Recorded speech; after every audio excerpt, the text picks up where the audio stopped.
আজ 17ই জুন পশ্চিম ত্রিপুরা জেলা পুলিশের অধীনে আরবান পুলিশ স্টেশনগুলিতে একটা স্পেশাল এনডিপিএস রেড সংগঠিত হয়।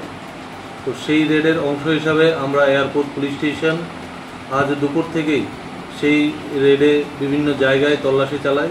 সেই তল্লাশি চলাকালীন আমরা পশ্চিম নারায়ণপুর এলাকা থেকে পরিমল নামে একজন ব্যক্তিকে আমরা আটক করতে সক্ষম হই এবং ওনার বাড়িতে তল্লাশিতে আমরা অনুমান 10 কেজি 900 গ্রাম শুকনো ড্রাই গাঞ্জা আমরা রিকভারি করি।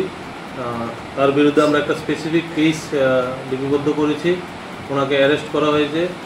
আর তার পাশাপাশি আমরা বিভিন্ন জায়গায় নারায়ণপুর, উষাবাজার, গান্ধীগ্রাম, দুর্গাবাড়ি, নরসিংগড় এলাকায় আমরা তল্লাশি চালাই। তো তল্লাশি চলাকালীন আমরা আরও 7 জনকে আমরা আটক করতে সক্ষম হই যারা ড্রাগ কনজিউম করেছেন। তো আমরা পুরোপুরি তদন্ত করছি কোথায় থেকে ড্রাগ কনজিউম করেন, প্রকিউর করেন এবং যে পরিমল নম্বর কাছ থেকে আমরা যে গাঁজাগুলো পেয়েছি সেগুলো কোথায় থেকে প্রকিউর করেছেন। উনি এগুলো বাংলাদেশে বিক্রি করার উদ্দেশ্যে নিয়েছেন, ওনার বাড়ি একদম এক্সট্রিম বর্ডার। তো পুরোপুরি তদন্ত আমাদের চলছে এবং এই ধরনের অভিযান আমাদের আগামী দিনেও চলতে থাকবে। আমরা ওনাকে থরো ইন্টারোগেশন করছি, ওনার সাথে যারাই যুক্ত থাকবে আমরা কাউকে ছাড়বো না। অ্যান্টি ড্রাগ এবং ড্রাগ ফ্রি স্টেট যে